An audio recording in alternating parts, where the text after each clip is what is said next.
Oh, it is good to be back. Welcome to another episode of the Arkham Sessions. My name is Brian Ward. With me, as always, Dr. Andrea Letamendi. Hello, Andrea. Feeling better. I am feeling better. Are you feeling better? I am feeling better. I've recovered from con crud or post-con flu-like, depression-like, anxiety-like symptoms. The feeling you have when you get back from a long convention and you have to get back to work, but you're exhausted and you're missing your friends and just looking at the calendar and wondering when the next convention's going to be. Yeah, and I got sick. You got sick. Just about everyone we know got sick in some way, shape, or form. So that helped contribute to us being away for the last couple of weeks. And I was also in New York a lot of last week, so we couldn't sit down to record a podcast, but we're back. We're back, and I'm very excited because we get to deal with an old pal of ours from a previous episode, one in which I may have driven people a little bit crazy. Bruce Wayne? You included. Bruce, sort of Bruce, but we will get to that in a second. First of all, I want to thank everyone who came to the Fanboy Comics booth when Drea and I had our meet and greet at Comic-Con. We had it on Sunday of Comic-Con. And Drea, I've got to say, you know, when we started doing this podcast, we didn't know if anyone was going to listen. We just wanted to do it for ourselves. And it turns out that people actually like what you have to say about Batman and his rogues gallery. And that was evidenced quite well by the number of people who came by the Fanboy Comics booth to record questions and to ask questions and to come talk to you and me during our meet and greet. Well, and I have to say, a lot of folks were interested in speaking with you as well and asking you about your perspective and trying to get a good take on where you're coming from as the host and interviewer and database, if you will, of all the information that you bring to the show. And I should mention, too, that we had numerous encounters and questions coming through from folks who went to various panels that we were on, folks that we ran into literally on the streets of San Diego, more like events that were taking place at the same time as the convention or as part of the convention. So it was fun to meet some listeners and to talk to people about the show. And of course, anytime we can talk about the psychology of Batman, I'm game. So, you know, for me, that was a real highlight of Comic-Con. Yeah, I mean, one of the things that I enjoyed, I was there with my company, Shout Factory, and I would be at the booth talking about Blu-rays and DVDs and upcoming things that we're doing or announcements or even some of the things that I've done in the past. And then suddenly at the tail end of a conversation, not once, but 2 or 3 times, I had people go, oh, and by the way, I really like the Arkham Sessions. So people seem to know about the Arkham Sessions, you know, even though I was talking about this or that completely disconnected. It was such a good time. And I want to thank everyone for coming out and talking to us and finding us. We did record questions. We had a number of folks come by the Fanboy Comics booth and they recorded questions for an upcoming podcast. We said we were going to do it next, but we're sort of sifting through those. Some are really good. Some are like interesting. And then we had a couple of people actually who maybe were a little shy about recording a question. I wouldn't necessarily diagnose them or anything, Brian. One person said they were shy, you know, but we do have some written questions as well. Right. And we're still sifting through those. We're not going to tackle those today. Frankly, I wanted to get right into the next episode, but we are going to save those for an upcoming episode where we can sort of answer. I think it's going to be like a roundup episode. Yeah, sure. And it should be a lot of fun. So that's that. I do want to say real quick, a huge thanks and acknowledgement to Tony Kim, who basically arranged and put together this amazing, what would you call that? Like a blog up, a meetup for bloggers and podcasters. Yeah. It was the Game of Bloggers event, preview night of Comic-Con. And I had a chance to meet I had a chance to catch up with some old friends like Tony, who we both know quite well, but also to meet up with some folks that we hadn't met in person, and to, meet other bloggers and podcasters and vloggers, if you will, to kind of just share notes and compare stuff that we do, and it was a lot of fun.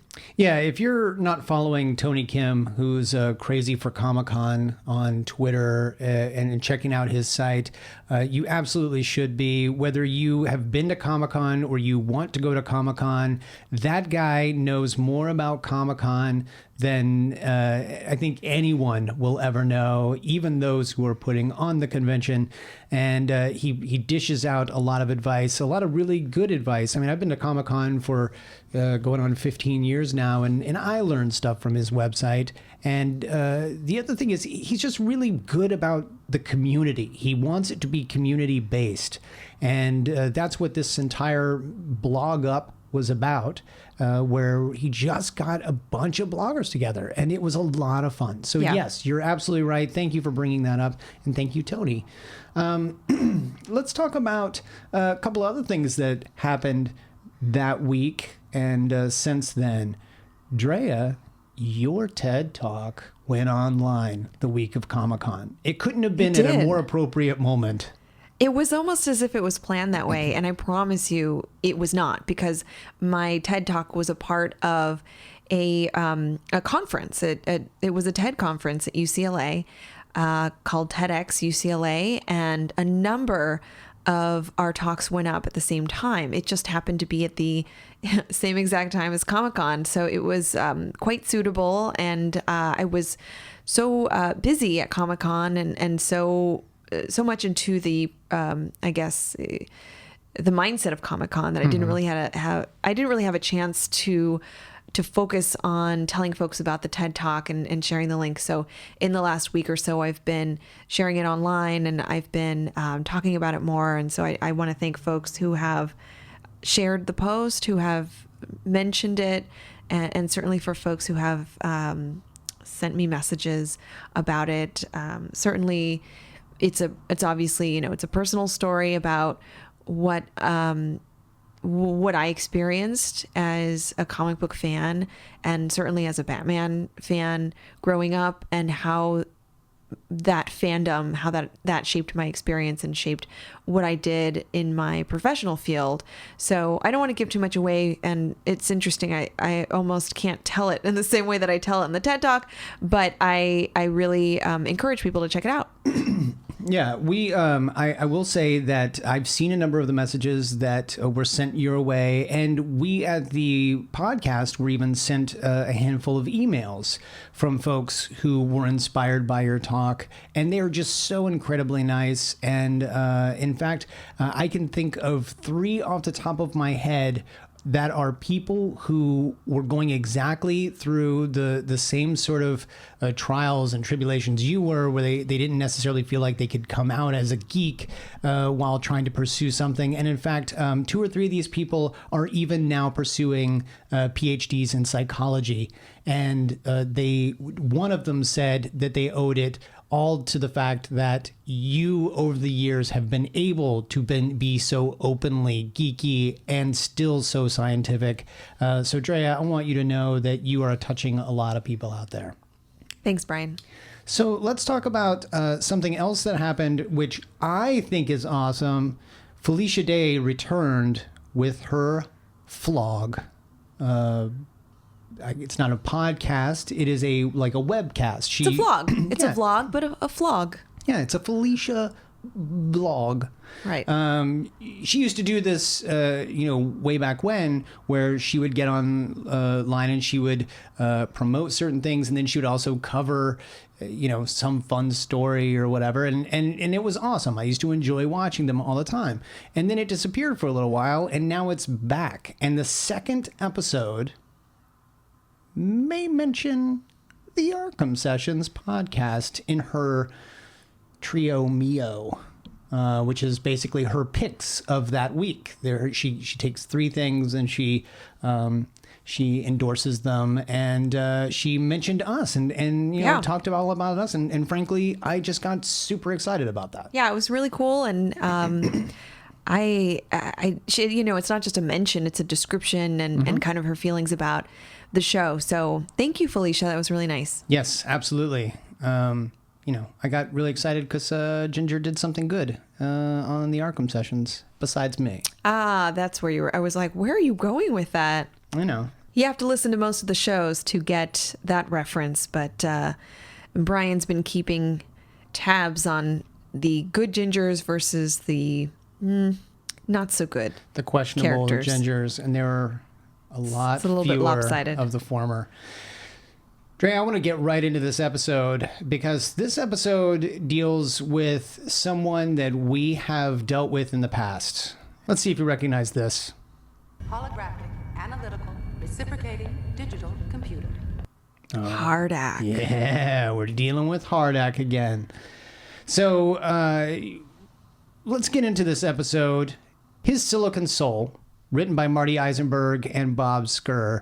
Now, the very first thing that we see in this episode is basically the word Cybertron, which I think is really cool because if you don't know, Marty Eisenberg and Bob Skur have both written a lot of Transformers animated episodes. So, in fact, Marty Eisenberg is he is basically the story editor of Transformers Animated, the TV series. So he was the head honcho over there. Back in the 80s. No, Transformers Animated was early 2000s. Bob Skur has actually written a number of Transformers titles, Transformers Prime and stuff like that. So I just liked the fact that we got, a Cybertron. Yeah, it wasn't subtle either. There was a building that the show opens with, and it's some kind of factory. It's one of these buildings that I'm sure Bruce Wayne owns, but it's called Cybertron. Yeah, it's a warehouse that is full of robotics and defense systems and tech of all kinds. And these guys who are going in to what seems to be sort of burgle the place, they go over to a particular crate, and that crate explodes open. Who comes out? Batman. Or is it? The burglars are then basically beaten to a pulp by Batman, and maybe this is like his new style. Instead of crashing through a window or breaking in some other way, he puts himself in a wooden box, and then once the criminals enter the building, he just explodes out of the box and goes after them. Surely someone is going to attack this place tonight. I'm just going to sit back and I'm going to wait until they do. It's pretty terrifying. Yeah, it is actually pretty terrifying. It's especially terrifying when the last of the burglars takes out a gun and starts shooting Batman and then exclaims, "You ain't human. You ain't human." And then runs off, and we find out that he's in fact not human. With his camera pans down, and Batman appears to be a robot of some kind. You know, you've got the bullet holes, you've got wires and metal and all in his chest, and it's kind of creepy looking. Yeah, it's sort of like it's like Terminator-esque. I was just going to say Terminator. Yeah. But I didn't want to be wrong because Terminator is also, I'm thinking of the first Terminator, Yes. right? Yes. So you're a database of films. What year was that? Terminator? Was Yeah. that 80? So that was first. Yes. Oh, it was Oh, yeah. well before. Because as I watched this episode, and once we realized that Batman is a robot, this Batman is essentially an android. And his chest is exposed, and you see all the wires and all the innards of his robotic mechanisms. It reminded me a lot about classic AI stuff, sci-fi stuff, and certainly the Terminator came to mind because of just the way that you have the combination of like human-like skin or exterior, and then that interior, the really freaky, scary-looking interior robotic stuff. Sure. Yeah. In fact, Terminator, the original movie, had been out for almost 10 years by the time this episode aired. And Terminator 2 had actually come out a year or two prior to this episode. So it was probably very in vogue. Now, something that I think should be brought up. We've had people ask us before why we go in production order versus air date order. And frankly, the production order, I think this is one of those episodes that sort of exemplifies why we do that. For starters, the very first time that we ran into Hardak was in Heart of Steel. It was a 2-part episode, basically where Hardak was a very almost HAL 9000 type computer who was creating duplicates of the various Gothamites. And that aired as episodes 39 and 40 in air date order. This episode aired number 43.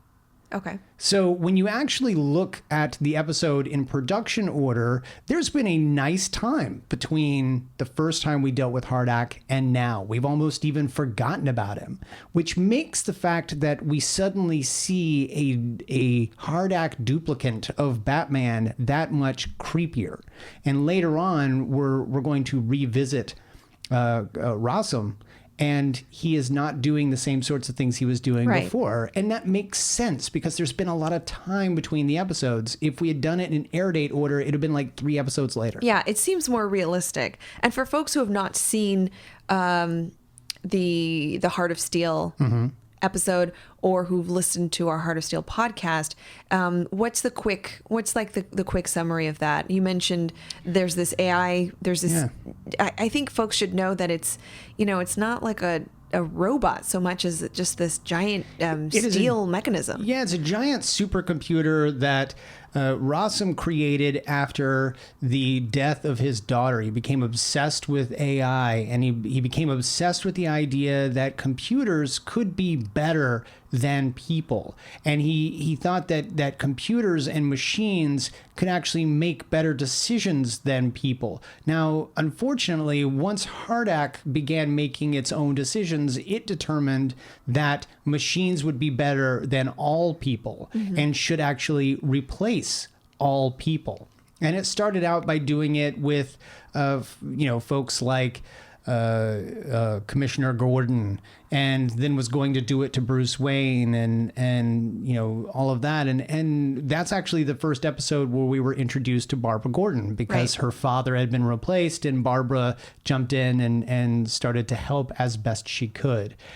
It was a really good episode because it dealt with Carl Rossum's grieving as a father who had lost his wife and daughter, I believe, or at least his daughter.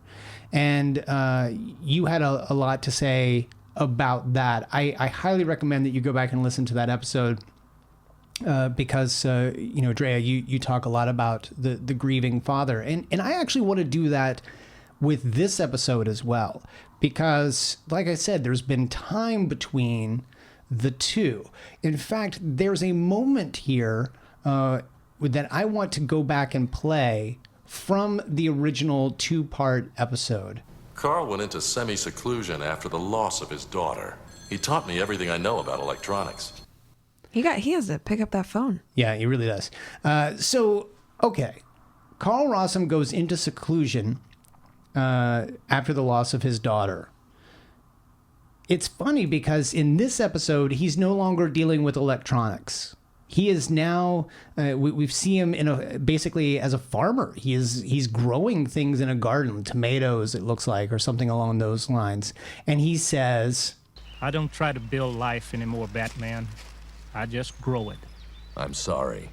I know how painful it can be to dig up the past. Then please, leave me alone. Let me get on with my life. That might be the same thing. I'm not sure. Either way, he's creating life. But at least the tomatoes not nearly as threatening as the machines. Yeah. But Drea, this is a guy who has once again put himself into seclusion after the loss of his machine. Yeah, I mean that I think adds to his his history and the multitude of his traumatic experiences, because when we first meet him, we know that he's had some personal loss and that he's essentially dedicated his life to this this new computer system, and his perspective, his vision, if you will, is very pure, in the sense that, as we talked about, he was grieving the loss of his daughter, and his intentions were good. His intentions were around the idea of creating companions, and the strong belief that you could almost recreate real relationships, real interactions. And of course, we learned that that wasn't the case. Not only were those, artificial relationships, but as we talked about, Hardak went rogue and got a little crazy and decided to take over. Yeah. So the end result, of course, was this a literal explosion and destruction of the computer system, of all of Rossam's plans, of all of the artificial companions that he had created. And here, he finds himself alone again. So I think it's interesting that we find him in where we would find Poison Ivy. Really, he has a greenhouse, and he's by himself tending to these plants. And I'm not going to lie, I had forgotten a little bit about this episode, and I had wondered if Poison Ivy was in it. Right. Because it's not often that you see a giant greenhouse in the animated series and she's not there somewhere. Well, the other thing that it's not common to see is a guy like this who was, I don't want to say he was the villain of the last episode, but he was the creator of this machine. And then after the machine was destroyed, he did, he was reformed. He went back and basically just wants to be left alone. It's almost like what Penguin wanted when he decided he was going to give up crime. Now, rather than become a socialite, Rossum just sort of stepped away and didn't want to engage with people. Well, it's a very natural thing to do, because now we have he's experienced several losses, all having to do with interpersonal loss. So it's almost a human reaction to then sort of give up on those attempts to have companionship and to have meaningful relationships. And in a way, tending to these plants could be replacing or fulfilling something for him, in that he finds it to be meaningful. He finds that he's giving back to the earth. Maybe he feels guilt about the destruction that occurred with Hardak, and he wants to contribute to mankind in some way. So it's weird that what he's doing doesn't involve humans, but there's something to the effect of like giving back to humanity by isolating himself and growing all these plants. How healthy is this for him, though, as a person, to distance himself from all people, and to maybe, I mean, even before he distanced himself from humans and created this machine, this time he has distanced himself even from the machinery. So he's almost getting, I don't want to say worse, but he's falling deeper and deeper into solitude. Is that healthy for someone? No, I don't know that I agree with you, because he may be looking at this as forming connections with actual living creatures, like in the same way that we don't judge Poison Ivy for the relationships that she has with plants. You don't. Well, and I think in a way, I mean, I sort of wonder if he has always been a person who would isolate. How different is he now than when he was surrounded by non-living robotics? Right. In a way, he might actually be a little bit more focused and less in a state of grief, because he's not trying to recreate and replace something that he lost so much as he's trying to move on. And the other thing too that I want to be careful of is that we don't necessarily know how long it's been. Right. So I don't want to pathologize his isolation and say that he's worsening. In some ways, it's no different than telling someone we care about, take some time for yourself, take a vacation, go away for a little bit. And for him, that may mean this kind of lifestyle. I wonder how much, and this is pure speculation, and I don't really want to talk about it for too long, but I do find myself wondering how much time Bruce has spent with Rossum since that incident, because theoretically Rossum doesn't know that Bruce is Batman. Bruce was just a former pupil of Rossum's. He says that Rossum taught him everything he knew about electronics and computers. So I find myself wondering if Batman, knowing what he does about Carl Rossum, I wonder if Bruce ever reached out to him. Something about the way that Bruce interacts with human beings, as we've pointed out, makes me think that maybe he didn't. But I don't know. Maybe he's nicer than I like to think. I don't know. Give him some more credit. He doesn't even want to spend Christmas with Robin, let alone hang out with... Would you let that go? It I was one Christmas. I felt like he didn't want to spend Christmas with me, is really what it boils down to. Well, who does? I can't think of anyone. So, okay, then let's talk about Batman, or more importantly, the Batman duplicant, because he's not taking this well. He thought he was Batman. He has the memories of Bruce Wayne. He certainly remembers where he lives. He knows Alfred. He doesn't understand why this is happening. And he goes back to Wayne Manor and confronts Alfred about this and really kind of freaks Alfred out. Alfred, what's happened to me? But let's talk about the fact that this is a robot, for lack of a better term, a duplicant robot who believes that he is Batman. You almost feel for him in this moment. Well, you do, because he has essentially been programmed to believe that he is Batman. Mm-hmm. Again, like you mentioned, he knows where he lives. He knows who Alfred is. He knows that he lost his parents. He knows why he's doing what he does. So to discover, I mean, it's one of those kind of horror movie type things, to look down and discover that I'm not made of, of muscle and bone. I'm made of wires. That discovery is traumatic for him. It's weird to say because he's an android, but in the program that is living in this android, that was a moment of trauma. Yeah. We find out later on in the episode that actually what happened is before Hardak was destroyed, he created the Bruce Wayne Batman duplicant. Wait, so go back a tick. Hardak created, we saw this in this flashback that's in this episode, that Hardak created a human body, a flesh, this sounds weird, a flesh body. A naked flesh Bruce body. Wayne flesh body. Yeah. It was kind of like a Ken doll. It's flesh-ish, because we see him actually peel it back at one point to reveal his robotic Terminator skull. So it's flesh-ish. True, but when he lays down the Bruce Wayne model, what we see is what looks like Bruce Wayne lying down in, again, a Ken doll state of nakedness. Yeah. And so we now know that Hardak knows Bruce Wayne is Batman.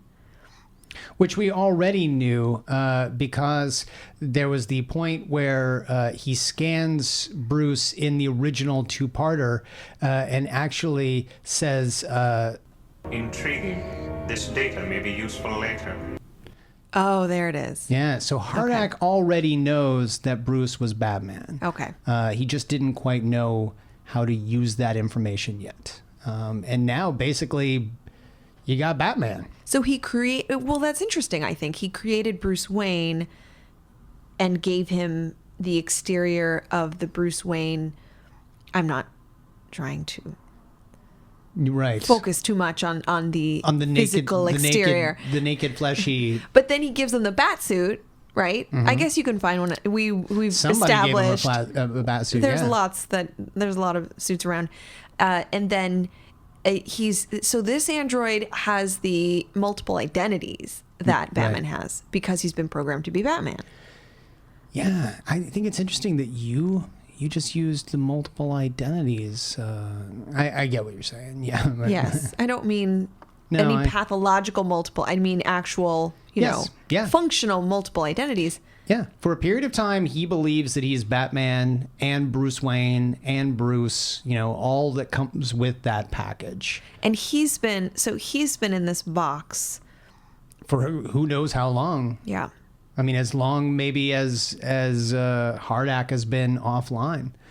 But eventually he does realize what he is, and he knows what he has to do, and he goes and he retrieves a chip that he puts into his head, and basically he gains the other half of those memories. He now knows that he is Hardak. Right. Yes. I am fully operational now. Excellent. You now house my command files. We are Hardak. And I mean, this is sort of freaky because, like you said, he pulls back the cowl and his skin to expose, this robot, this really kind of frightening Terminator-esque robot face, and then downloads the material from the key that Hardak had left. So all of that is sort of. I think it's intended to be jarring and a bit horrific, especially for an animated after-school TV show. Yeah. And it is. I mean, it's quite terrifying. But then it adds these extra layers, no pun intended, of trying to understand who this man is. He has the memories and the supposed feelings of Bruce Wayne, but he has the additional programming, probably a huge amount of data from this Hardak computer with this pathological mission, with essentially this anti-human mission to destroy humans and to replace them with robots. Let's talk a little bit. Let's back up a little bit from before he gets the chip. I realize we're going out of order, but frankly, this conversation is too good. He goes to Rossum's greenhouse and approaches him. And what's interesting is Rossum, again, is played by the fantastic William Sanderson. And that's important because in this moment, you know who the Batman duplicate reminds me of? It reminds me of a lot of another replicant by the name of Roy Batty, as played by Rutger Hauer in Blade Runner. Yes. He goes to Rossum's greenhouse and wants to know how it's possible that he's not real. You don't understand. You're not a man's mind in a robot's body. You're a robot, period. You're lying. It's not possible. I know my family and friends. I remember names, faces, birthdays. I have memories, a past. You have information, data, nothing more. And it's such a heartbreaking moment because just like Roy Batty, William Sanderson, who is the exact same character in Blade Runner in that moment, is telling him, you're not real. Right. You can't live beyond a certain lifespan. You weren't designed for that. This is just how it is. Right. You are not a man's mind in a robot body. You are a robot. Period. And, that, I think, again, this is, I think, really so groundbreaking for an animated show because even if you're not well-versed in science fiction and in, the history of all of the films and TV shows that have explored this idea, this is such a moment for us to take and share with this person who's a robot, who's Batman. And how brilliant is it that it's Batman? Because up to this point, we have connected with Batman, we have agreed with him, we've disagreed with him, we've shared his adventures, and now we know that it's not him, but we know who him is, right? We know what he's supposed to be. And for all, I think that we can connect with that idea. He feels that he's this person that we know so well, and yet he's being told, you're just a bunch of data. That's all you are. You're metal and data. And that identity exploration and ultimately the identity disappointment is an important moment for us to have with him. It's one that I think just surpasses a lot of the hitting and punching and the other storytelling that we've gotten in the show. Oh, and we get plenty of that momentarily. But you're absolutely right. But in that moment, I mean, Batman is there, and he is listening to all of this happen, and that's when he takes on the Batman duplicate for the first time and ends up frying him. It's interesting because as the greenhouse is coming down from this brutal fight between the two of them, Rossum is caught up in the falling glass, and the duplicant is the one who rescues him. The duplicant shows that he's even got that part of him programmed in, the Batman part of him, that this is an innocent bystander, this person needs to be saved. Even more so, actually, maybe than the real Batman, because the real Batman isn't even the one that the real Batman is the one who would drive the Batmobile through Gotham City, not caring about bystanders. I think he would save him. But he's the maker too, right? Yeah. So I think that part of it was wanting to save his father, wanting to save the person who brought him life, and he's still in this identity crisis. Who am I supposed to be? Why do I have this? Why am I drawn to this symbol that keeps coming to mind? I keep seeing it over and over. And the robot, the android Batman, ends up going back to the warehouse to find the same symbol and to realize that the key that Hardak had left him is there. And the chip that he puts into his head then becomes imprinted with Hardak, sort of becomes one with Hardak once again. And the mission becomes more clear. He realizes he's not Batman. He realizes he now must be better than Batman. He is now the machine version that is meant to take over, as all people are meant to be replaced by machines via Hardak's decree. I am fully operational. Precisely. So right after, he's gone through this process of repairing himself, Batman once again seeks him out. The two of them end up fighting, and it's believed that Batman might have perished. The duplicant then goes back to the Batcave, tells Alfred that he can continue to do his maintenance at Wayne Manor in the Batcave until he is adequately replaced. And then he starts to upload Hardak into the Bat computer, which is a really bad idea. If there's a computer that you don't want to have Hardak control of, right? It is the Bat computer. Luckily, though, it takes several minutes and there's a countdown. So it's like the early 90s. So So but Batman shows up. Impossible. You could not have survived the fall. We humans are more resilient than you give us credit for. Yes. So let's talk about that resiliency. Now he is talking, of course, about the body, but he's also talking a lot about what he has versus what the duplicant has. Right. With humans, it's not as black and white.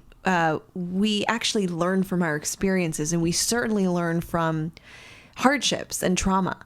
So it is actually true, and the definition of resilience is that the hard, stressful experiences that we have, if they do not kill us, if they do not incapacitate us, could actually better prepare us for future challenges and difficulties, and it's called post-traumatic growth.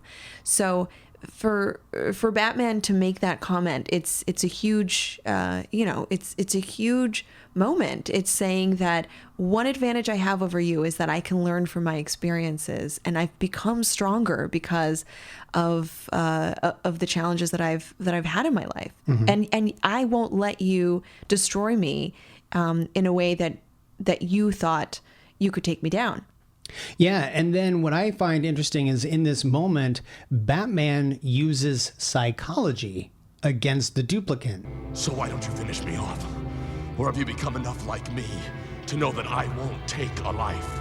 He's basically doing a mind freak on the duplicant. Like the duplicant is confused by this. He begins to believe that he can't kill Batman because it's not in his natural programming. Well, and I think he's right. I think to say that, he's used deduction, right? You didn't kill me back at the factory, the warehouse. You weren't able to kill me in the past, and I've realized it's because the Batman doesn't kill, and you are me. You are programmed to have what I have. So you must be programmed to have my morality. He then decides that he tells Robot Batman all of this, and it appears to incite Robot Batman, who tries to attack him, and it seems to be true because he's firing lasers at him, and he's going after him, and in fact Batman is getting away. And you get the impression that it's almost like Robot Batman is letting him escape. He's attacking him, but in the same way that Batman would. I don't want to kill you. I just want to hurt you really bad. Yeah. And in the end, we end up seeing this Terminator sort of battle where half the face is ripped off. You're basically looking at the metal endoskeleton underneath the synthetic face. Why do you resist? Hardak's goals are identical to your own. How do you figure that? Picture a world completely free of crime, free of suffering, free of frailty. You mean free of choice, compassion, free of humanity? Yes! Hardak, again, kind of has a point here. Batman could essentially win. If the mission is to clean up Gotham City and clean up all crime, it really shouldn't matter that he's the one doing it. He's got an opportunity to basically rid people of harm. Right. And yet, it's very important that they get compassion and free choice and humanity.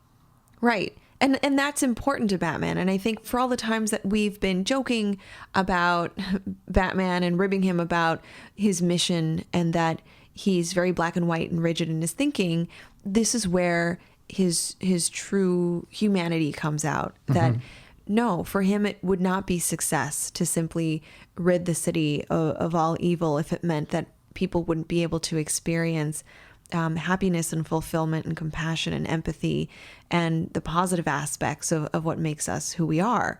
So it's almost as if he's acknowledging that it is human to have the evil. It's human to have the evil side, but we have to work at fighting against it, and then only then would we be able to really enjoy the positive things that comes with humanity. I think it's possible that he is only saying those things because he knows those are the right things to say, and really he's just upset that he wouldn't be the one cleaning up Gotham City. For some reason, I knew you would think that. Because like you said, he's the only one that can do it, and that includes duplicate Batman. Right. But here I would agree with you and say he's the only one who can do it for the right reasons. And I don't think he would completely disagree that this is the right reason. He believes that humans should exist. He believes that humans should live and have free will and enjoy life. But, I think that this is why this writing is awesome, because we get a chance to see the richness, the depth of the way that Batman operates, and to get to see his psychology, his level of morality.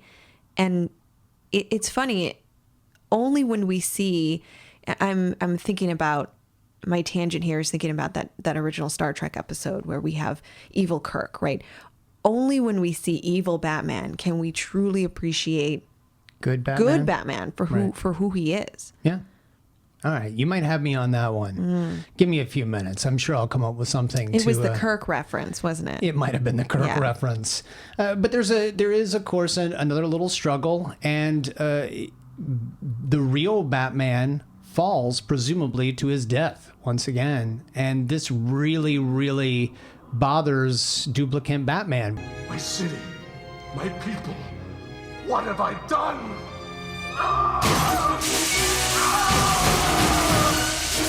He goes and actually destroys the Batcomputer only like 4 seconds before Hardak can take over and the world could be under Hardak's control. But he essentially gives his own life. He, for lack of a better term, duplicate Batman commits suicide. Yeah. Which kind of makes you wonder if he is such a perfect replicant of Batman, what prevents Batman from doing the same sort of thing if he accidentally killed somebody? Do you think he'd destroy the Batcomputer and then go and hurt himself? I don't know. He might. Could it be it had a soul, Alfred? A soul of silicon, but a soul nonetheless. This is one of my favorite episodes. For so many reasons. I mean, I love sci-fi. I love artificial intelligence. I love stories about AI. And this brings in so many of those elements and so many nods to, to sci-fi stories and artificial intelligence stories, but also says so much. I mean, this is a mirror. This guy is a mirror to Batman's psychology and to Batman's morality. And I love episodes that do that. It's, I love the baddies and I love the rogues. And when we get a chance to talk about them, it's thrilling for me. But when they introduce Batman as a villain, right. And kind of highlight various aspects of Batman in this way, I think that we learned so much and we're reminded so much about his decision-making and his morality, his self-awareness. Right. And of course, this is a story about what makes him him. This goes back to the identity question. Are we just data, inside of a human body? And if that's the case, what makes him different than anyone else? What makes him so unique and important to be the Dark Knight? And this episode gives us so much deep information about what makes him that hero. And also, we have the moment or two to reflect on sentience and consciousness ourselves. And how different was that android Batman to the real Batman? I mean, toward the end, we realized they weren't really that different. No. Aside from the chip or the key that has the, the bad mission. Yeah. I'm not sure how different they actually were. And even that wasn't really even a bad mission. The computer believed that it was the right thing to do. Hardak's villainy is really just a result of the computer doing, logic puzzles and realizing that humans are their own worst enemy and that all of humanity would simply be better off if it were extinct. And that's an interesting parallel to Batman's mission when we're reminded of why he's doing what he's doing. And one can easily say he's sort of programmed himself to follow this mission blindly. And, what happens to him when his morality is checked, when he's introduced to new data and new stimuli, when the things change around him. I think this brings up so many discussion points about not just artificial intelligence, but about morality and about Batman's mission and sort of looking into his heroism and why, again, what makes him who he is and what makes him a hero. Right. So I thought it was interesting that this episode came right as I was basically perusing YouTube and Frankly, one of my favorite sites to visit on a daily basis is the I Effin' Love Science site. And on this, I ended up seeing a video that a lot of people, it's a little controversial right now simply because of sort of the science fiction-y aspects of it. But there is a video that potentially proves that a little robot experienced a moment of sort of self-consciousness. This is something that researchers and folks in AI and robotics have been trying to do for years. And through various programming, I think they're getting closer and closer. In fact, it might be even a little too close for comfort for some researchers. But there is this great little video that was done by researchers at RARE, which is the Rensselaer AI and Reasoning Lab. And they sat 3 little robots down and gave them all the parameters of this test. They informed them that the 3 of them were all given pills, and 2 of them were given dumbing pills, which would prevent them from being able to speak. And the third one was given a placebo. And the 3 of them had to be able to work out whether or not they had these pills or which pills they received. Which pill they received in their program. Right. And in this video that you can find on YouTube, in fact, we'll put it up on the underthemaskonline.com and fanboycomics.net. They said that, or you hear the voice say, "Which pill were you given?" And in a really kind of creepy moment, 2 of the robots sit silently. And the third robot says, "I don't know."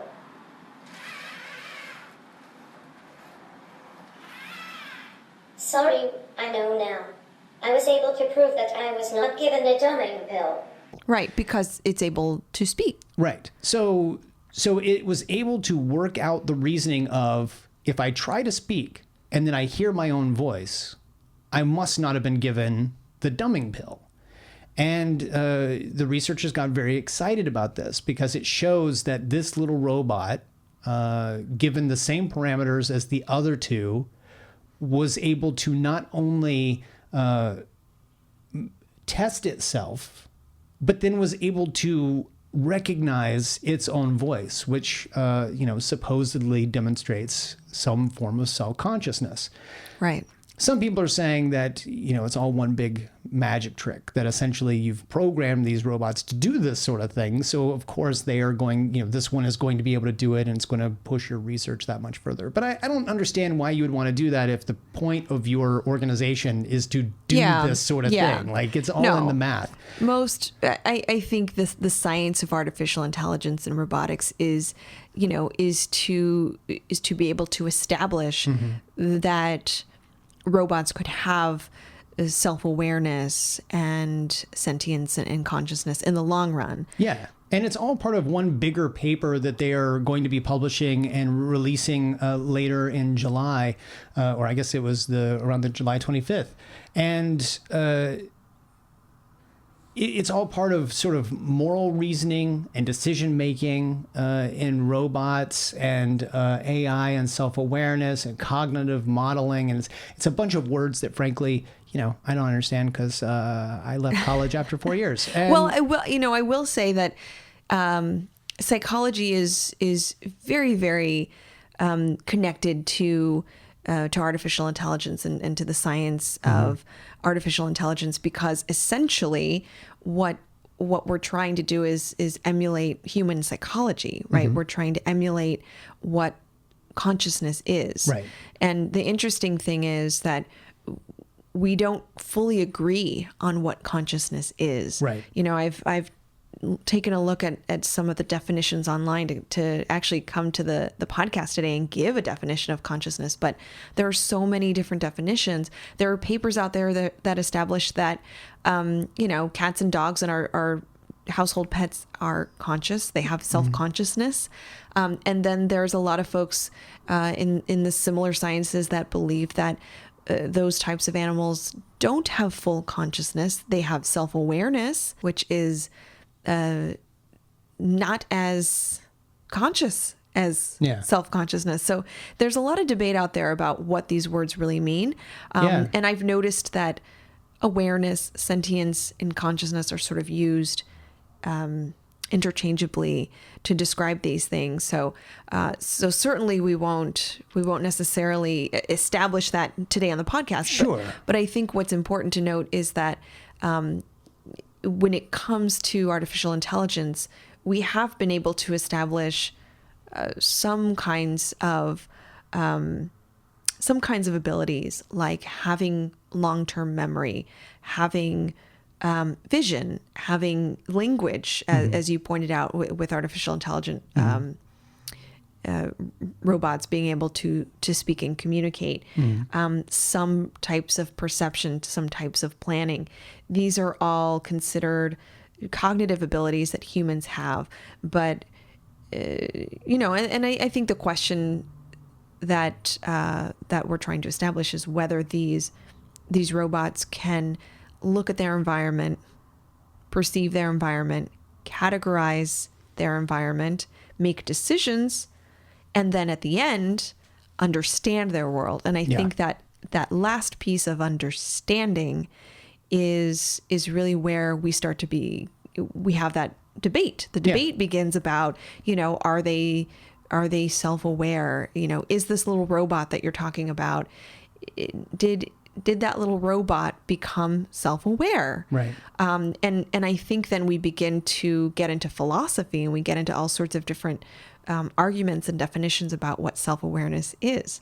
Well, it's funny because this paper actually addresses a number of those things where they're trying to figure out if these robots can be self-aware. In fact, they've been researching this sort of thing for years. Andrea, you're familiar with the mirror test and Gordon Gallup Jr., the psychologist from 1970? Totally. Well, it's basically the gold standard of deciding whether you are self-aware, which is being able to look in a mirror and recognize that this is you. Right. That you're not looking at another human being. You must be looking at yourself. Right. And there's a certain developmental stage where infants can detect themselves. Right. And they have run robots through this mirror test. And in fact, they have found certain robots have actually passed this test, where they have been able to work out the calculations, and they have realized that what they are looking at is a reflection of themselves versus now again, this is all math, it's all programming and what have you, but they are doing real research into this sort of thing. And in fact, you and I might look at an episode like His Silicon Soul and think science fiction, but it's funny that we're doing this episode right now, because yesterday I saw this article about the Rare Lab, and they were working out ways of deciding whether robots could have morality and if they could make moral, conscious decisions, such as, could a robot that was otherwise built for warfare be able to take an enemy prisoner hostage and not kill it, not hurt it? It'd basically be going against its own programming. And in order to do that, you would have to do two things. You would have to program it with this thing that they actually call akrasia, which is essentially recognizing a weakness of will. So I want to hurt you, and if I hurt you, I'm weak-willed because I know I'm not supposed to hurt you.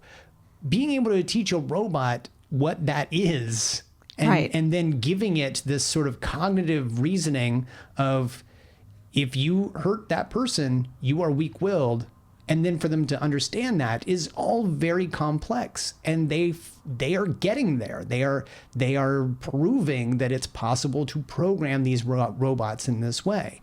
And this is becoming very, very scary, because just this past week, over 1,000 researchers and scientists and leading robotics and AI experts signed a petition around the world begging governments to put a ban on autonomous weaponry. So sentry robots that could pull a trigger simply based on their own, no human involvement. Right. So kind of in the mainstream media, these self-driving cars that we keep seeing these stories about. Precisely. So, there are researchers that have created the tech that would allow for these robots, these drones, these sentries to be used and potentially engage targets without any human interaction whatsoever.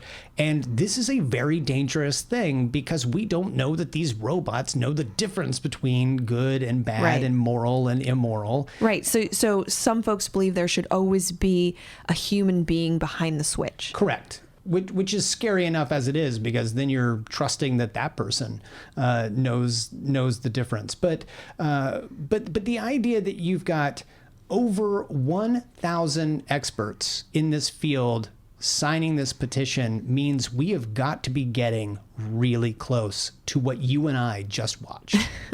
To a robot Batman trying to take over the world. Yes.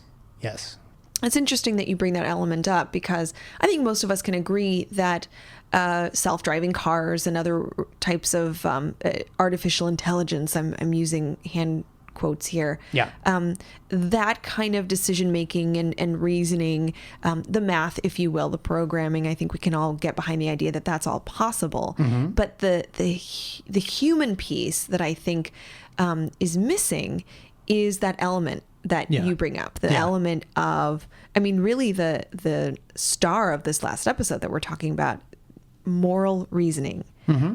How do we develop morality? How does one program morality?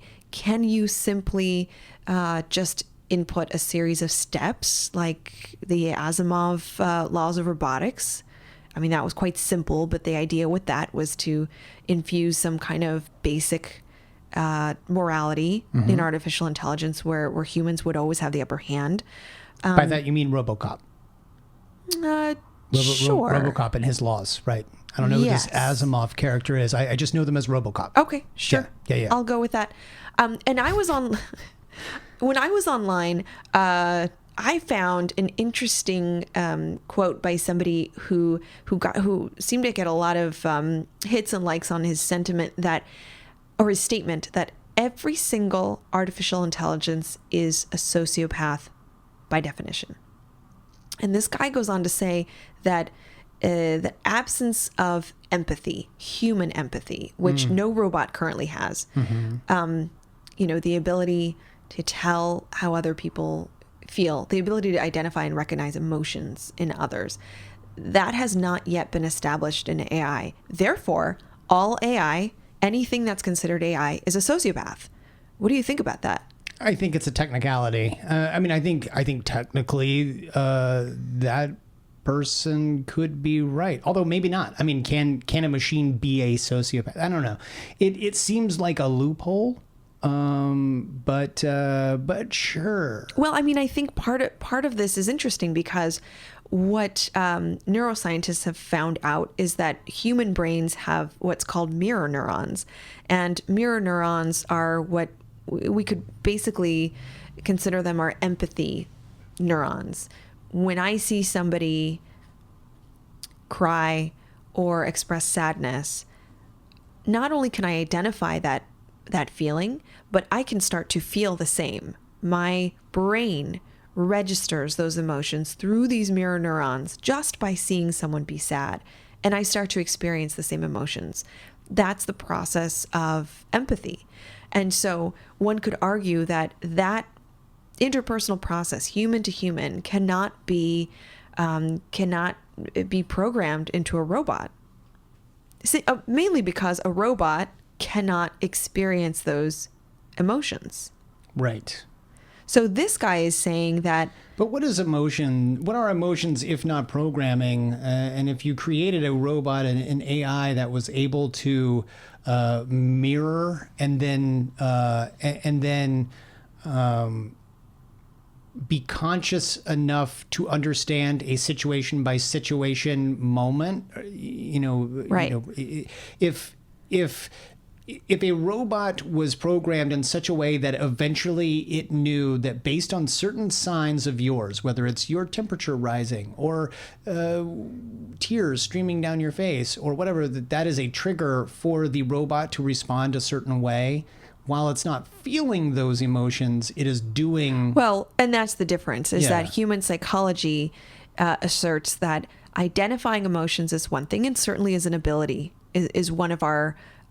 one ability related to emotional intelligence. Another ability is to experience that emotion that someone else is going through, and that's what empathy is.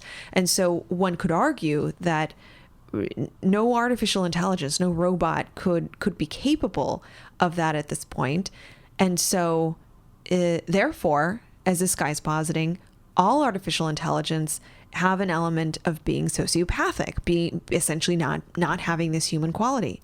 I'm gonna to go on record as saying that it's not that they're sociopaths, it's that they just have extreme levels of IQ instead of EQ. As we have learned, the higher the IQ, the lower the EQ. And robots, they're just basically computers. So why are you using science against me? It's not their fault, man. I'm not using it against you. I'm using it against that guy. I know. Well, and yeah, and that's not, certainly that's a correlation. That's a relationship that exists, but it's certainly in terms of artificial intelligence, one could argue that every robot would score a 0 on emotional intelligence. That's because they're all just super intelligent. They're super IQ. So, it's not their fault, man. We've established weird rules. Can I say one more thing? You absolutely can. The reason you apply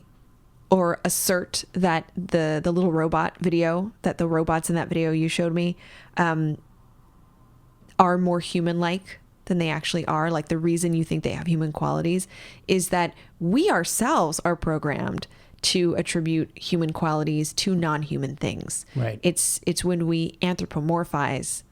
Well, they're other so non-human adorable. things. They've got little I legs, know, and I know. when That's he stands up and he waves his arm, that's how they trick us. That's how they trick us. Something with eyes, something that looks like a baby, something that can talk. I'm not kidding here. These are elements that scientists can use to sort of to convince us to establish that they're more human-like than they actually are. And this phenomenon is actually, funny enough, has become a meme, because when you see pictures of like faucets and buildings and bread, things that people say have eyes and nose and mouth or whatever, that's us sort of projecting human qualities onto non-human things. And there's actually a word for that. It's pareidolia, which refers to that process of seeing human-like qualities in non-human things. So I'm just sort of asserting that when you watch those little robot videos that I understand you're watching frequently, all night long, remember that your human brain is equipped and is actually primed to project human-like qualities on objects and things that are not human. I bet you $10 you can't say that word again right now. Pareidolia. All right. I owe you $10. That's very cool. Very cool. Drea, what'd you think of this episode? You like it? Yes, one of my favorites. I didn't think I was going to like this one because, you think it's going to be another, Android sort of episode. But this episode was really a lot of fun. It was kind of dark in the way that they treated this duplicant. I liked the fact that they were basically just, doing a send up of the Terminator and Blade Runner. Yeah. Down to talking to the toy maker about all the stuff he used to do and doesn't do anymore. And it was awesome. I really liked it a lot. I'm going to like next week's episode too, Fire from Olympus. Nice. And when we're dealing with Olympus, I'm thinking we're going to meet Maxie Zeus. I'm very excited. So you guys should absolutely come back and listen next week. Drea, until then, where can these fine people find you online? We can talk about robots on Twitter at Arkham Asylum Doc. My website is underthemaskonline.com, where there is a link to send questions and messages about robots. And finally, the Arkham Sessions email, arkhamsessions@gmail.com. And you can find me online. I am on Twitter at bward028. You can find us both. We both man the Arkham Sessions Twitter. That is at Arkham Sessions. And do go join our family over at fanboycomics.net and go follow them on Twitter. They are at fanboycomics, comics spelled with an X. And we will see you guys next week. Until then, I am Ryan Ward. I'm Dr. Andrea Letamendi. And we are The Arkham Sessions.